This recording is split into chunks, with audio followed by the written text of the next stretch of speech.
The discharge papers were 11 pages. I know this because I counted them while the nurse went to find a pen that worked, which took longer than expected, and counting seemed like a reasonable use of the time. 11 pages, most of which were instructions for things I already knew, or things that didn't apply to me, or legal language that protected the hospital from whatever I might do once I was outside it. I initialed where indicated. I signed at the bottom of the last page. The nurse witnessed it and gave me a yellow copy and kept the white one, and I folded mine in half and put it in the pocket of the jacket someone had brought me, which wasn't my jacket. Then I sat in a wheelchair. Policy, the nurse said, even if you can walk, which I could. And a different person I hadn't seen before wheeled me to the elevator and down to the lobby and through the automatic doors to the curb where my sister's car was waiting. That was Tuesday. The forms started Wednesday. Not all at once. They arrived in intervals through different channels, each one from a different office with a different logo and a different deadline and a different list of things they needed from me. Some came by email. One came by actual post. A thick envelope with a return address I didn't recognize that turned out to be an insurance subsidiary, a company that exists apparently only to send envelopes on behalf of other companies. I made a pile on the kitchen table. I went through the pile each morning with coffee, which is a system I would not recommend but which I fell into and couldn't seem to exit. The coffee made the forms more manageable in theory and less manageable in practice, because by the second cup, I was alert enough to understand what the forms were asking and alert enough to find the asking unreasonable. They wanted dates, times, sequences of events, names of witnesses, names of personnel, insurance policy numbers, a secondary insurance policy number, confirmation that I had or had not received services from a list of providers that included 3 providers I'd never heard of, my signature confirming the accuracy of information I had no way to verify, and, in one form, a brief written description of the incident in my own words, which I was to limit to the space provided, which was 3 lines. 3 lines. I left that one in the pile for 4 days. My sister had taken the week off work. She didn't announce this. I found out when I noticed she was still there on Thursday morning, moving around the kitchen in a way that was designed to seem casual and wasn't. I told her she didn't have to stay. She said she wanted to. I said okay. She made eggs. I ate them at the table next to the pile of forms, and we talked about the eggs, which were fine, and the weather, which was cold, and her drive in from the suburbs, which had been light for a Thursday. We were both working hard at the conversation, and we both knew it, and we kept working anyway, which I think was the right thing to do, or at least a reasonable thing. After breakfast, she went into the living room with her laptop and did her work from there, and I stayed at the table and opened the form from the insurance subsidiary and read it again. There were phone calls. The first category, official. Insurance. A caseworker from a county office whose exact title I've already forgotten. Someone from HR at my job. Someone from HR's benefits department who was a different person from the first HR person and who needed different information. These calls I made from the kitchen table with the forms in front of me, which was efficient except that the forms were never the right forms for the call I was on. So I spent a lot of time reading form numbers out loud and being told that wasn't the form they were looking at. The second category, people I knew. These were harder in a different way. The official calls had a structure, a transaction to complete, a clear endpoint when the information had been exchanged. The calls from people I knew didn't have that. They had silences. They had the particular quality of a person who has prepared something to say and said it, and is now waiting to find out if it landed correctly. I told people I was fine, which was true in the sense that I was discharged and ambulatory and eating eggs, and they said they were so glad, which was true in the sense that they meant it, and then we stayed on the line together for a moment in which neither of us knew what came next. I got better at ending those calls. Quick and warm, which is a combination that requires some calibration, but which I found, by the 4th or 5th call, I could produce reliably. On Friday, a woman called from an office that dealt with incident documentation. I'm being vague about the specifics, not to obscure anything, but because the specific name of the office doesn't matter, and I've since lost the card. She said she'd email me, She needed a statement, not the 3-line version. A full account, she said, as detailed as I was comfortable providing. She said comfortable in a way that suggested comfort was available, that there was a range, that I could choose my position on it. She had a form she could walk me through, or I could write something and send it to her, whichever was easier. I said I'd write something and send it. She gave me her email address and I wrote it on the back of one of the forms, and she said to take my time. No rush. Though she did mention that their window for this type of documentation was 30 days from the date of the incident, which she also provided, which I wrote below her email address. After we hung up, I looked at what I'd written. Her name, her email, a date, the words no rush, and 30 days side by side. I put the paper in the pile. And the doctor I was referred to for the follow-up was not at the hospital.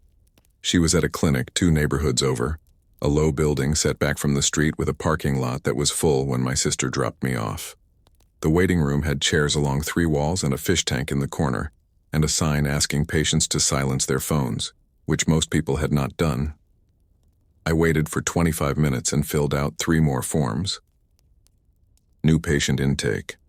Medical history. A checklist of symptoms I was to mark if present in the last 2 weeks, on a scale from not at all to nearly every day. I filled it out honestly, which took longer than filling it out strategically would have, and turned it in at the desk. The doctor was direct, which I appreciated. She asked questions and I answered them, and she typed my answers into a computer and asked follow-up questions and typed those too. She said things looked good, which I understood to mean within expected parameters, and she referred me to 2 other people, one of whom had a 6-week wait, and one of whom could see me the following Thursday. I scheduled both. On the way out, I was given a printout of the visit summary and a parking validation sticker, which I didn't need because I hadn't driven. I put them both in my jacket pocket anyway. That night, I sat at the kitchen table after my sister had gone to sleep and looked at the pile. In 2 weeks, it had become an administrative record of having not died. Insurance adjustments and intake forms and documented follow-ups and statements in progress. All of it generated by the fact of my continued existence, all of it requiring my continued attention, my signature, my accurate recollection, my honest reporting on a scale from not at all to nearly every day. Before surviving had seemed like the end of something, the conclusion of a bad thing, the closing of a chapter that should not have opened, the safe side of a line. Sitting at the table with the pile, I understood that this was wrong. Not wrong in a terrible way. Not wrong in a way that required grieving. Just factually wrong, the way an assumption turns out to be wrong when the evidence comes in. Surviving wasn't the end of anything. It was the beginning of the paperwork. And the paperwork, I was beginning to understand, was going to take a while. My neighbor Dennis stopped me in the hallway on Saturday morning. I was taking out recycling. He was coming back from wherever Dennis goes on Saturday mornings, a reusable bag in each hand, and we met at the point where the hallway narrows near the elevator. He looked at me the way people had started looking at me, a fraction longer than usual, a recalibration happening visibly behind the eyes. He said he'd heard what happened. He said he was really glad I was okay. I said thank you. He said, and I could see him reaching for it, that I must be feeling pretty grateful. I said yes, which is not entirely untrue, and was the right answer for the hallway near the elevator on a Saturday morning. He nodded like I'd confirmed something he'd needed confirmed. Then he asked if I needed anything, and I said no, I was fine. And he said, well, you know where I find me, and I said I did, and we went our separate directions. I recycled the recycling and came back inside, and stood in my kitchen for a moment. He's not wrong that I'm glad to be alive. I want to be precise about this. The gladness is real. It's just that it doesn't feel the way Dennis seems to need it to feel. It doesn't feel large and present and luminous. It feels more like a fact that I'm still locating in myself, the way you locate a piece of furniture in a dark room, by moving carefully and finding it with your hands rather than your eyes. But that's not a hallway answer. So I said yes, and the hallway answer worked. And Dennis went into his apartment and I went into mine. I went back to work on Monday. HR had suggested 2 weeks, but I said 1 and we settled on 1, which I spent mostly at my sister's, eating her food and helping her organize a closet she'd been meaning to organize for 2 years. It was good work, physical and simple with clear results. By the end of the week, the closet was done and I had run out of reasons to stay, and I came home, and on Monday I went to work. The office knew. I hadn't told them directly, but workplaces are permeable. Information moves through them the way water moves through old pipes. And by the time I walked in, everyone knew in at least general terms what had happened. I could tell by the way conversations adjusted as I moved through the room. A slight upward register. A redirection. People finding reasons to have brief exchanges with me that allowed them to look at me directly without it being conspicuous. Most of them said some version of what Dennis said. Glad you're okay. Must be grateful. Good to have you back. Marcus said he was glad I was back, and then, immediately, asked about the Hendricks account, which I appreciated more than I could reasonably explain. The pivot to the ordinary. The assumption that I was capable of discussing the Hendricks account, which I was. We discussed it for 10 minutes, and I knew the answers, and gave them, and it was the most normal I'd felt in 2 weeks. I thanked him. He looked briefly puzzled and went back to his desk. On Tuesday, an email came from a journalist. She had found my name, she said, through public records, which she noted was routine, which I believed, but which didn't make it feel less like being found. She was writing a piece about the incident, a broader piece, context and community response, and she wanted to know if I'd be willing to speak with her. Not about anything difficult, she said. More about the experience of recovery. Moving forward. How communities heal. She used the word survivor in the email. Twice. I read the email 3 times. Then I forwarded it to the HR communications person, who I'd been told to do with any media inquiries, and the HR communications person wrote back within the hour to say they'd handle it, and I didn't need to respond. I didn't respond. The next day there was a follow-up email from the journalist, shorter, just checking in. I forwarded that one too. On Friday there was a third email in which she said she understood if I wasn't ready, and that the offer remained open. I forwarded it and closed my email and went and got a glass of water from the kitchen, and stood at the window for a while. I don't think she was doing anything wrong. I want to be fair about this. She had a job and she was doing it, and she wasn't unkind in the emails. It's just that her piece, whatever it became, would require me to be a particular kind of thing. A subject, a data point in a community narrative. Survivor in the second paragraph, probably the first. I kept not being ready. A friend texted to say there was a thread about it online. I asked what kind of thread. He said people talking about it. Then he said, you probably shouldn't look. I looked. The thread was on a local forum, the kind of community board that exists in every city, well-intentioned and poorly moderated. The original post was factual mostly. It linked to a brief news item and asked if anyone had more information. The responses went in several directions from there. Some were kind, thoughts, prayers, the standard vocabulary. Some were logistical, questions about what changes would be made, who was responsible, what the timeline was. Some were what I should have expected and didn't quite. Not cruel, exactly. More interrogative. Questions about what I'd been doing there, whether it was a good idea in retrospect. One person said something about how these things usually came down to a series of choices, and that it was worth examining. Another person responded to that, and a small argument developed in which I was discussed in the third person by people who did not know me using information that was partially incorrect. I read to the end of the thread. Then I put my phone face down on the table and sat with it face down for a while. The thing that stayed with me wasn't the unkind posts.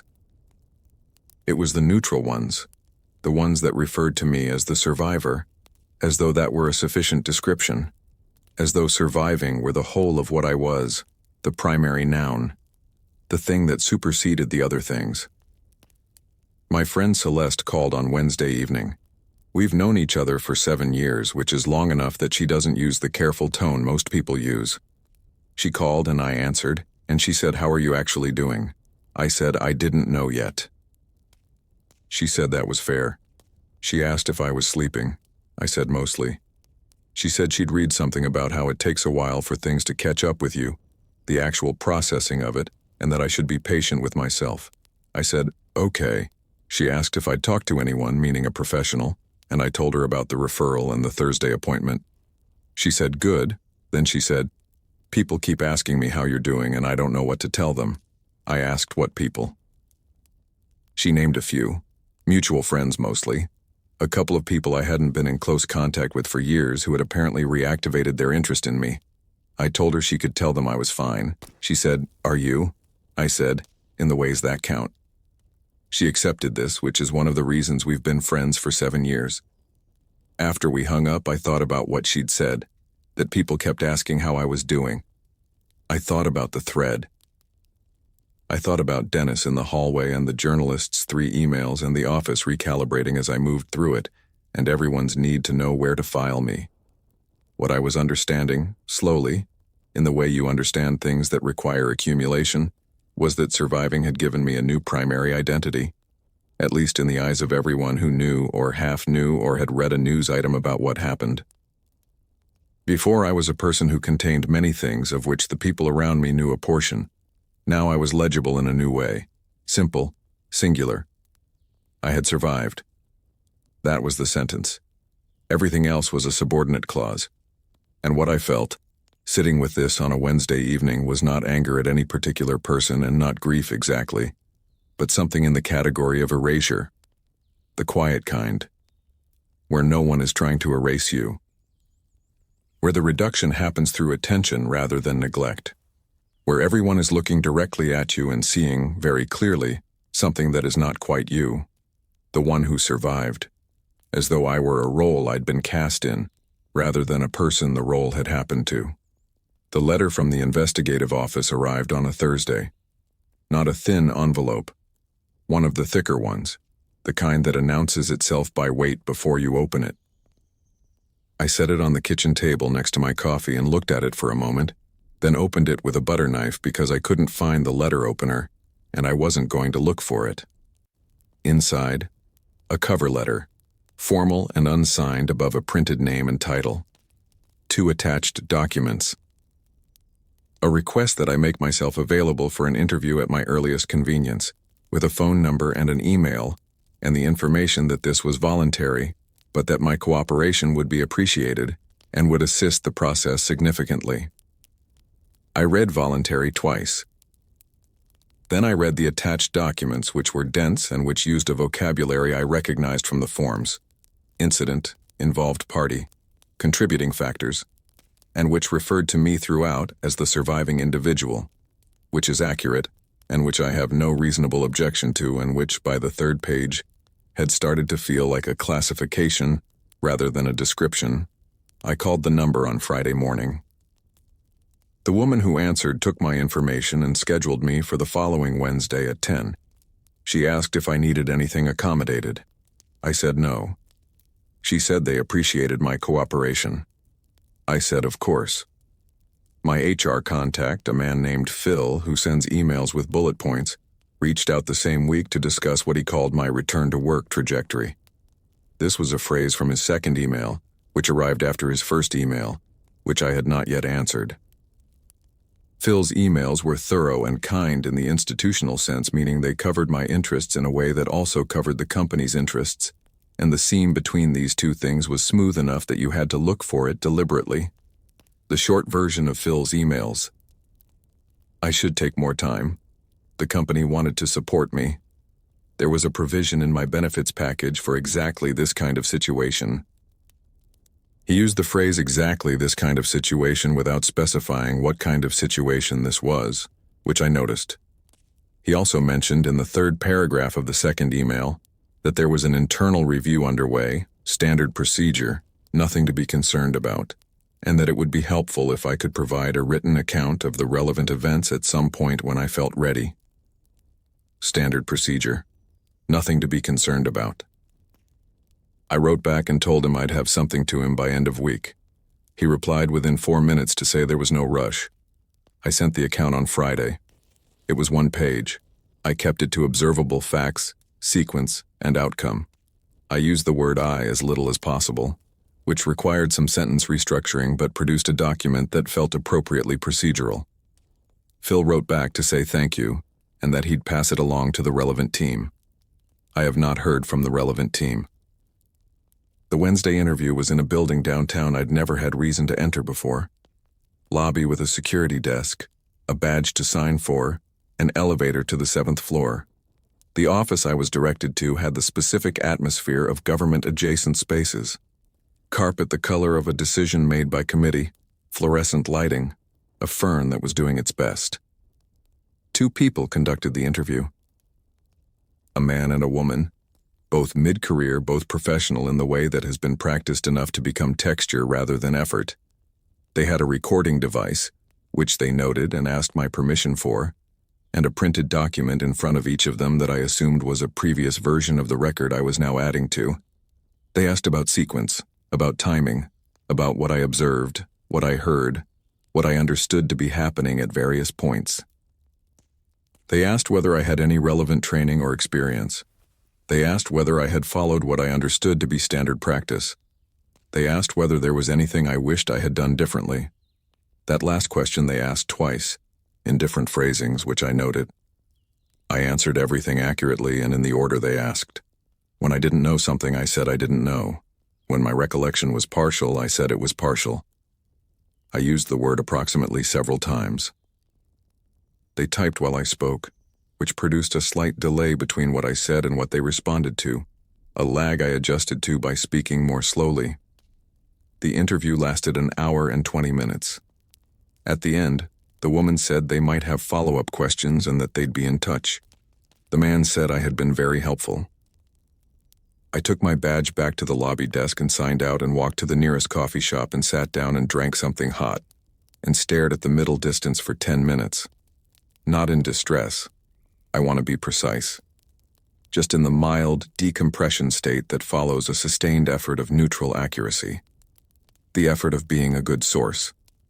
The therapy was technically voluntary. The word technically is doing work in that sentence. My insurance covered 12 sessions under a provision that was triggered by what the policy called a qualifying event, and my doctor had noted in her referral that engagement with mental health support was clinically recommended, and Phil's 4th email had mentioned in passing that the employee assistance program included counseling and that many people in similar situations found it useful. None of this was a mandate. All of it together felt like the architecture of a mandate. I went on Thursday afternoons. The therapist, whose name was Dr. Okafor, was quiet and precise and did not use the word lucky. These were the first 2 things I appreciated about her. She asked questions, and she waited for the complete answer before responding, which sounds basic but which I had not consistently encountered in the preceding weeks. At our 3rd session, she asked how I was finding the process. The broader process, she said, not just the sessions. I told her about the forms, the interviews, the emails from Phil, the investigative office on the 7th floor with the committee-colored carpet. I told her about the journalist and the thread in the hallway with Dennis. She listened to all of it and then she said, "It sounds like a lot of different systems are trying to process the same event simultaneously, and you're the only element common to all of them." I said yes. That was accurate. She wrote something on her notepad. I didn't ask what. The insurance dispute started in week 3. The short version, 2 providers, a question of which was primary, a set of claims in the middle that neither wanted to own. I received letters from both, worded with the specific care of organizations that need to communicate clearly while also communicating nothing that could be held against them later. I called both. I was on hold with the first for 31 minutes and with the second for 44. I spoke to representatives who were professional, and who could see my account and who could not, for reasons of procedure, authorize the thing I was asking about, but who could escalate it to a team that could, and who gave me reference numbers for the escalation. I wrote the reference numbers in a notebook I'd started keeping specifically for this purpose. The notebook had other things in it too. Dates of forms submitted, names and titles of people I'd spoken to, follow-up deadlines, the email address of the documentation woman with her note about 30 days. The notebook was a good idea. I wish I'd started it sooner. The dispute resolved partially in week 5.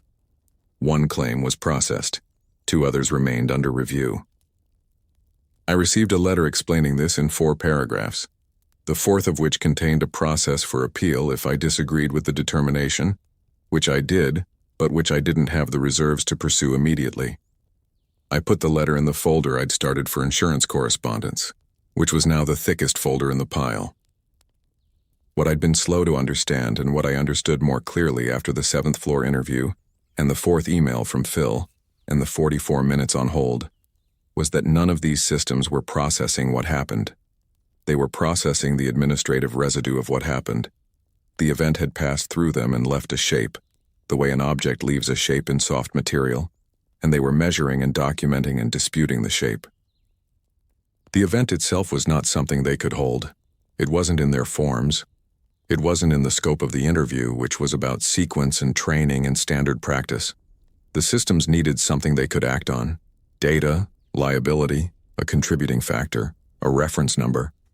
They needed the shape, not the thing. And I was the only one who had actually been inside the thing, which meant I was simultaneously their most important source and the part of the situation least legible to them. The living remainder of an event they were trying to reduce to something their forms could contain. I was the surviving individual. I cooperated fully. I provided accurate and sequential accounts. But what I carried wasn't in any of the folders, and nothing in the process had asked for it. Nothing in the process I was understanding ever would. Somewhere in the 5th week I stopped counting the days. Not intentionally. I didn't decide to stop. I just noticed one morning that I didn't know the exact number, and that finding out would require counting backward from a date I'd been trying not to organize my life around, and that I wasn't going to do that.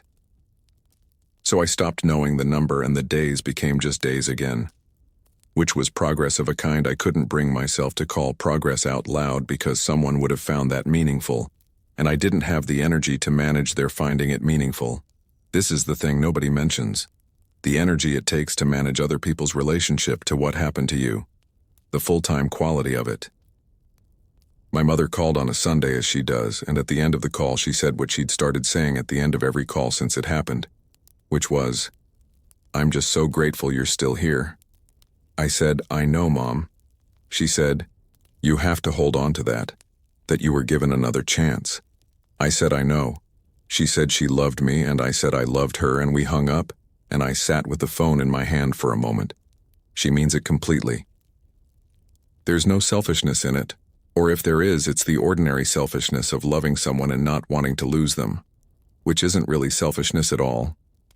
I understand what she's doing. She's putting the event into a frame that allows her to live alongside it, and the frame she has is the one about second chances, the one where surviving means something was preserved for a reason, where the outcome implies a purpose. I don't have that frame. I've looked for it, not hard but honestly, and I don't find it when I look. What I find instead is the same thing I found in the investigative office and in Phil's emails.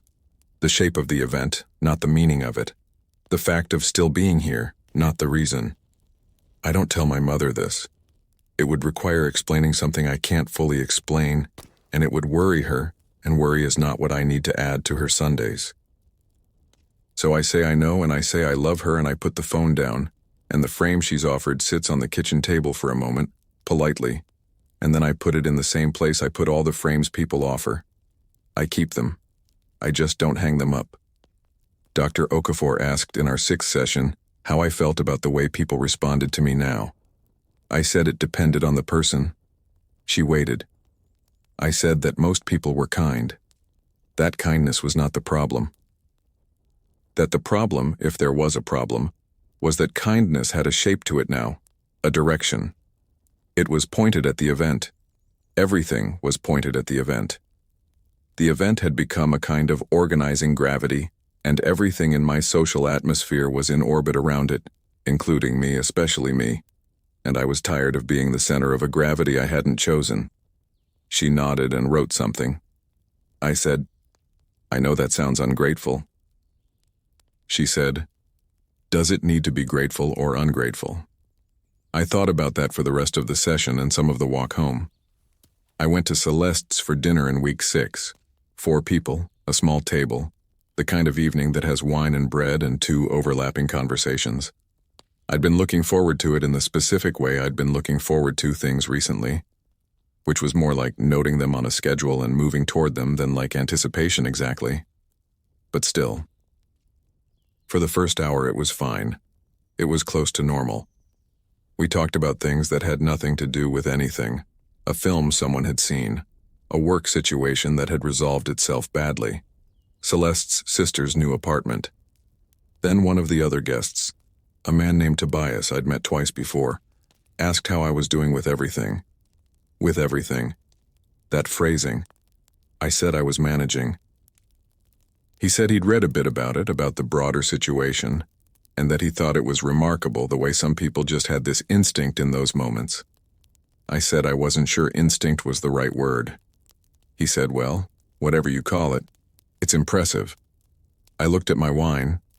Celeste moved the conversation somewhere else, efficiently, which is one of her skills, and for which I was grateful in the moment and remain grateful now. But Tobias's comment stayed at the table for the rest of the evening, at least for me. Sitting there quietly, one chair over. The assumption inside it, that what happened was something I'd done rather than something that had happened. That surviving was a performance, a demonstration of character, a thing to be evaluated and found impressive. I didn't correct him. I ate the bread and I drank the wine and I had a fine enough evening, and on the walk home I turned the comment over and identified what it left behind. A faint, low-grade resentment that I didn't think Tobias deserved, but that I felt anyway, directed less at him than at the category of thing he'd said. The whole tradition of it. The way people needed survival to be a story about the survivor. The resentment passed by the time I got home. It always passes, but it keeps arriving. I wake up and I make coffee and I go to work. This sounds simple. It is simple in the sense that each of those things requires only ordinary effort. But ordinary effort is not the same as automatic, and what I'm describing, the waking and the coffee and the going, is now a series of small decisions that I make consciously every morning, each one dependent on the one before it, each one executed with the mild deliberateness of a person who knows that continuation is not guaranteed, and has been recently reminded of this in terms that are difficult to misinterpret. I don't say this to anyone because it sounds like distress, and it isn't distress exactly. It's closer to awareness, a heightened noticing of what used to be invisible. The machinery of a day, all its small gears which ran silently before and which now run with a slight sound I can't unhear. I get dressed, I walk to the train, I sit in the office and I answer the emails, and I water the plant and I eat the sandwich and I come home. People see this and they say, "You're doing so well." They mean it as a compliment. They need me to be doing well because the alternative is uncomfortable and because I am, by any observable measure, functional. I show up. I respond. I don't cry in the kitchen near the pastries. By the metrics available to them, I am doing well, and I understand why they say so. What I can't explain, or haven't tried to explain, is that doing well and being okay are not the same inventory. That I can be doing well in every visible way and still feel underneath the doing, a kind of tiredness that sleep doesn't reach. A tiredness that lives specifically in the place where I used to be a person, and am now, additionally, a survivor. The additional thing. The designation that arrived without application and that doesn't expire. The 12th session with Dr. Okafor was last Thursday. She asked if I wanted to continue, that there was a path to additional sessions through the same provision if I felt they were useful. I said I thought they were useful. She said good. She'd submit the request. Before I left, she asked if I had any observations about where I was now compared to where I'd started. I thought about it. The forms were mostly resolved. The investigation had issued a preliminary report I'd been sent a copy of, and which I'd read twice and filed. The insurance dispute was ongoing but stable.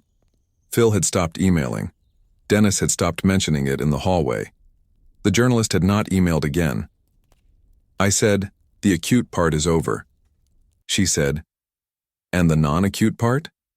I said, "Is just the part I live in now." She wrote something and looked up and said that was a reasonable way to describe it. I walk home from the train most evenings. The same route mostly.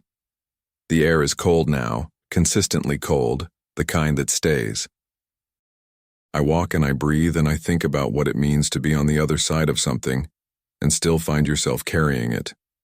Not as grief, not as trauma in the clinical sense, but as a kind of permanent addendum, an asterisk attached to the name. The event, small and dense, tucked into every introduction I'll ever make to someone who finds out later. Every explanation of why I don't go to that coffee shop anymore. Every Sunday call with my mother that ends the same way. I survived. Past tense, technically. Completed action. Except that surviving, I understand now, is not a thing you finish. It's a thing you maintain. Like the building analogy, the roof and the pipes. Except the building is you, and the maintenance is ongoing, and there's no point at which a building is done being maintained. There is only still standing, still requiring attention, still responsible for its own continued standing, still here, not as triumph, not as gift, as obligation. As the simple, unasked-for daily work of being the one who didn't stop.